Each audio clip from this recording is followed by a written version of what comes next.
So I'm kind of annoyed with a story I saw this morning, which is that the British police are continuing their literal tirade of tyranny. This case with a GB News commentator and a victim of grooming who decided to go on GB News and talk about it. They still existed. And the police went, hello, we're here to chat because why? You went on the news and talked about us. It's like, okay, right, free country, my ass. But I thought I'd start this off just by mentioning, because I have to, promoting something here, being Douglas Murray's The War on the West book club that we did the other day, which, of course, feeds into this, which is the war in the West too commonly is waged by our own managers against us. But if we go to the first link, we can see the story itself that pissed me off. So you can see her posting here. 2 days ago, I went on GB News to discuss child sex crimes and the failings of the police, council, social services in Telford. Yesterday, the police banged on my door, demanding I speak to them about my interview. They tried to make me feel like a criminal for speaking out. Like, great. I really hate stuff like this. It makes me so depressed. It's perfectly normal, though. It's like, fantastic. That's the British police for you, which, will fail you, allow you to be raped. If you go to the police station and say, I've been raped, they'll say, well, come back later. And then you'll get in the car with a Pakistani man and to get raped even more, as that happened to one case in Oldham. It's like the most dark and evil possible thing that we can have. These people who are meant to be helping us, protecting us, then enforcing us when we complain about their failures. Yeah, but then, a victim herself then grows up, becomes a commentator, goes out and speaks on it with GB News for an evening. And, please come round, have a chat. So she says, despite having my phone number plus email address on file, they went to all my old addresses and tried to ambush me in person. Because, of course, I had to be in person. Their attitude was intimidatory, and I was made to feel like I was under investigation, when they should be focusing on the criminals preying on young girls in Telford.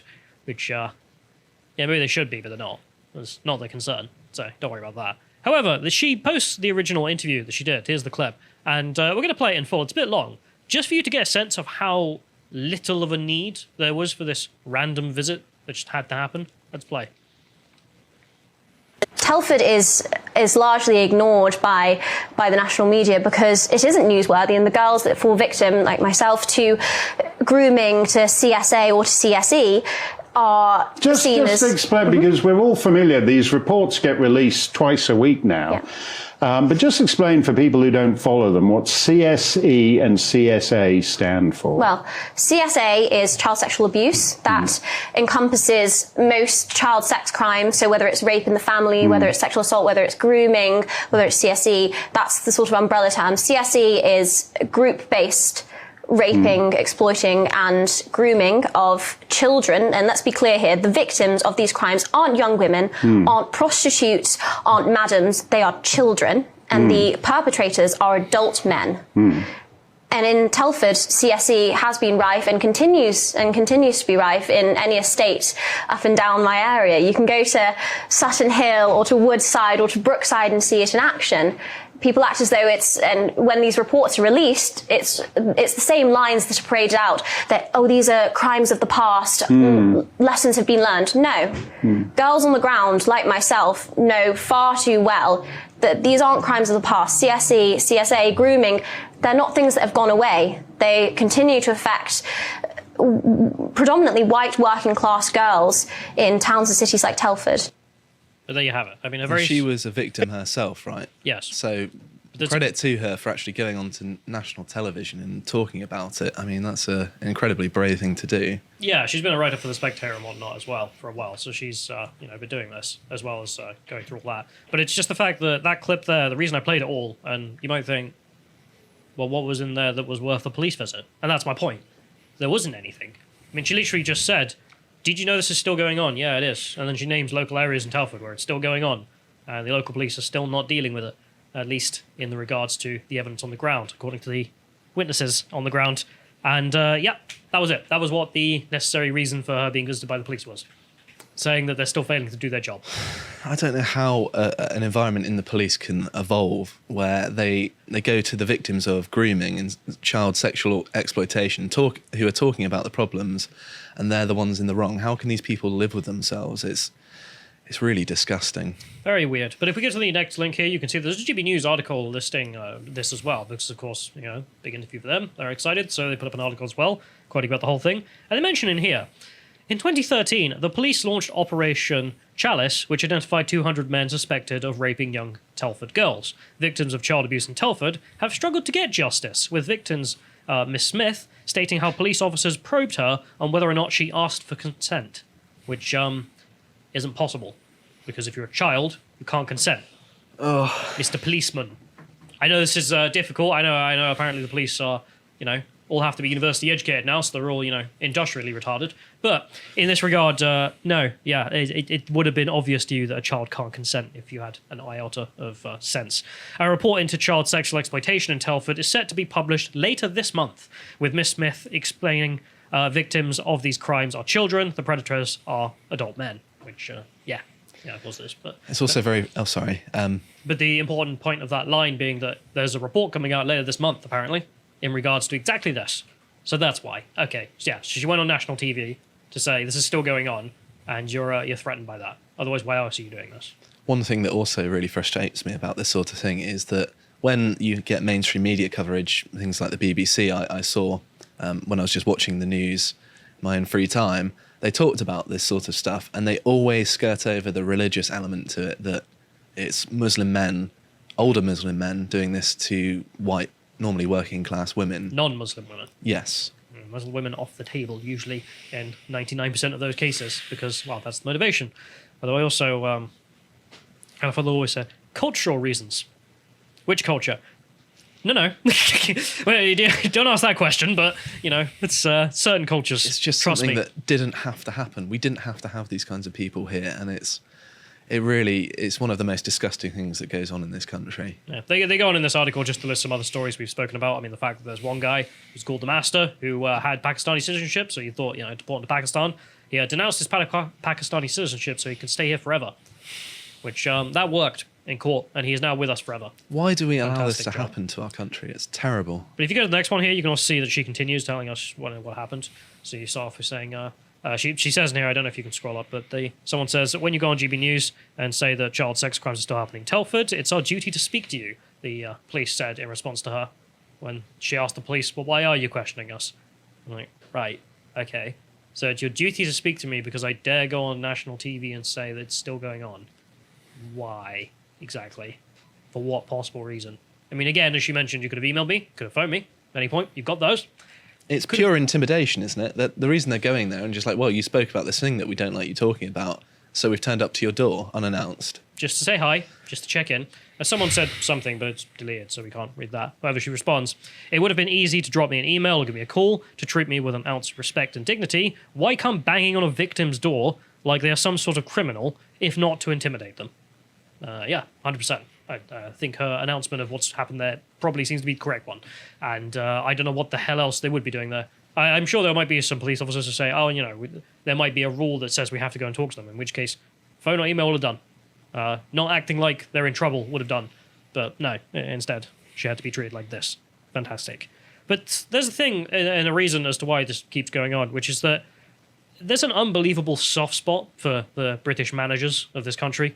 And, this is the point in which they're incredibly soft and a bit wounded, which is that this still goes on. They never dealt with it.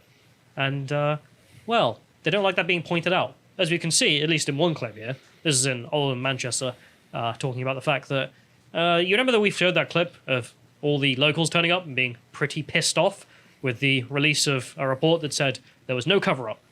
Trust us. Okay.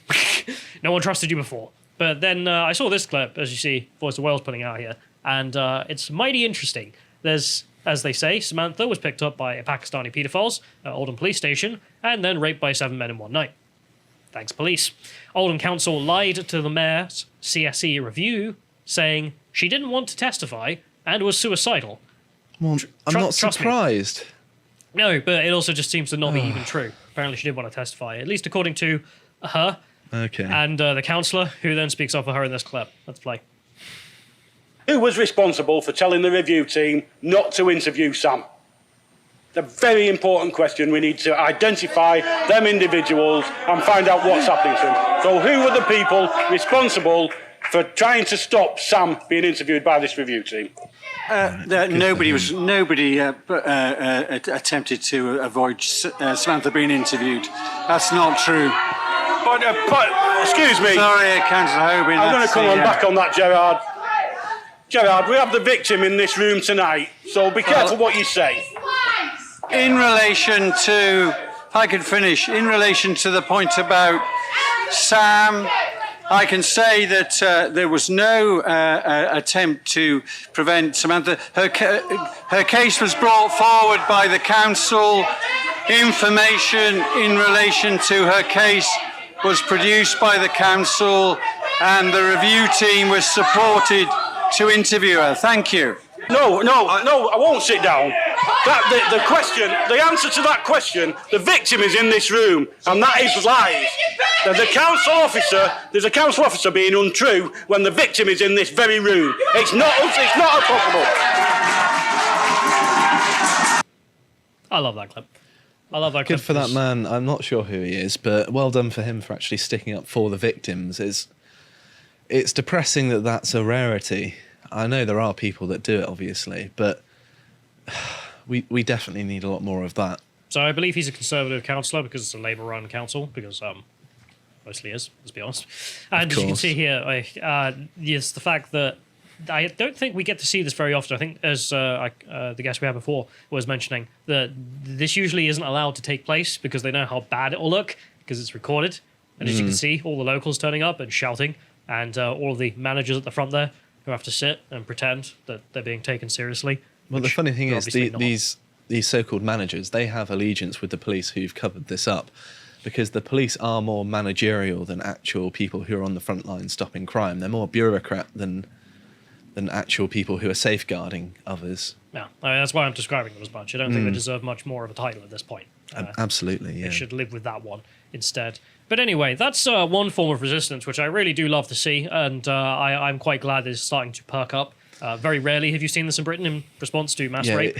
It is nice, isn't it? You know, kind of a black stain on us, but that's our culture speaking there. But then we finally get to see it because, well, they've actually been able to just force themselves into the council rooms now. However, I thought I'd end this off just by talking about another form of resistance that's not being tolerated, which is in the Netherlands. And the Netherlanders are doing something very interesting, of course, with the Dutch farmers. So I thought we'd go and check out just some of the footage and clips. This clip playing right now is absolutely insane. The police officer's just punching him in the face. He's not even trying to restrain him. He's just... Yeah, so I don't know what the circumstances as to where exactly they are or why the police are doing this. It looks like a park, so I don't know what possible reason there could be for this kind of violence. But there's this police officer who's just punching the crap out of some guy. But he's got his hands up like that. He's like, no, I want to stop. And he's just repeatedly punching him in the face. But that's, at some protest, I don't know what happened before or after. But the more, obviously extreme point is he then turns to the guy who's just filming with his phone. Like, there is no chance that he was... showing any kinds of violence or... Well, yeah, it's difficult to be violent when you're holding a camera still, isn't it? And the dude, as you see, just turns around and goes, boff. And it's just like, why? Oh, dear. What threat were you in? Zero. Dutch police are all former boxers, apparently. It's just mad. Like, what's the purpose of this? Like, clearly this guy has either lost his mind or is just out there to show them their place, presumably. If we get to the next one here, we can see the most extreme thing that happened, which is being shown around the world because, of course... guns, not too common in Europe, compared to the United States. All Americans were surprised by this as well. But here's a Dutch police officer who decided to open fire on one of the farmers who was engaging in the blockade and tried to cross lanes. Let's play. Filmen. Kijk, deze gaat ervoor springen. Nee joh, hé, wapens jongen, wapens! Hé, Wallah, rij weg jongen, rij weg! Wapens is daar! Were they live rounds? Dit is een film? Ja! That's ridiculous. What are they thinking? I don't know what on earth is wrong with those people. So for people listening, there's 2 armed police officers and there's a guy in his tractor with his trailer who decides to just go around the blockade to go down some other street, presumably. So the armed police officers decide to shoot him, which don't make any sense. You can't even justify it. Like, it could be justified if they were seen as driving towards them, but they fire the shots as it's obvious that it's driving away from them, avoiding them. Yeah, my understanding is they shot the tractor. No one has been injured, thankfully. But also just, what the hell's wrong with you? I mean, drawing your gun, fair enough. Firing it is a completely different thing there, I think. But if you draw it, you better be prepared to fire it. And that's what they were saying, which is, we're going to kill you. Why? Because you're out of traffic. If a vehicle's coming towards you, it makes sense to draw your weapon, but you want to establish that it's actually trying to run you down before you fire shots. Except at no point is it even, turning its wheels towards you. Exactly. So it doesn't make any damn sense. But if you go to the next image here, you can see some other armed police officers arresting, presumably, some guy out of his tractor. And as you can see, he turned up pointing the gun at him because, he's in a moving vehicle. No.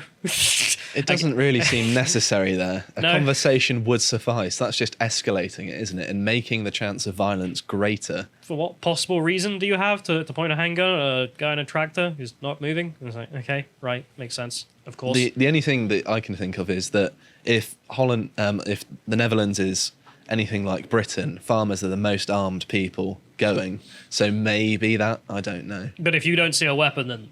Well, yeah, of course. That's the reasonable position. And I've not seen any weapons, at least, firearms from the farmers. That's for sure. If you go to the next one here, this is probably one of the most interesting clips that I've seen. So you can see there are some protesters enjoying their day, doing a bit of protesting, it's their democratic right in a free country. This police van turns up and is like, not on my watch, you don't.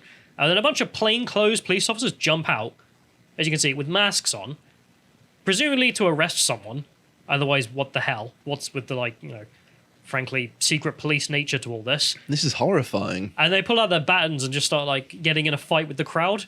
I don't think they were successful in trying to arrest whoever they were trying to arrest, unless they were just trying to cause, provocation, as Ian says there, which is another option, of course. Well, it does seem like it, doesn't it? A bunch of plainclothes people just burst out of a van and snatch people away, like they're the Gestapo. This is not like the... Sorry.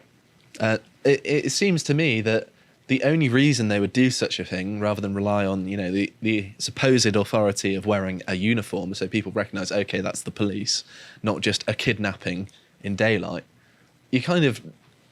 Any normal person would respond in the way the protesters did. Yeah. So it seems deliberately designed, doesn't I just it? remember the Portland protests. Remember the Portland's, Trump stormtroopers, the secret police. Yeah. And then they played a clip in the Senate, and you could see the words police over all of the secret police's uniform. It does seem like an eternity ago, but you're right, yeah. I remember Ted Cruz just saying, just a note there, the word police is on those secret police officers. So, yeah, because that's not how secret police work.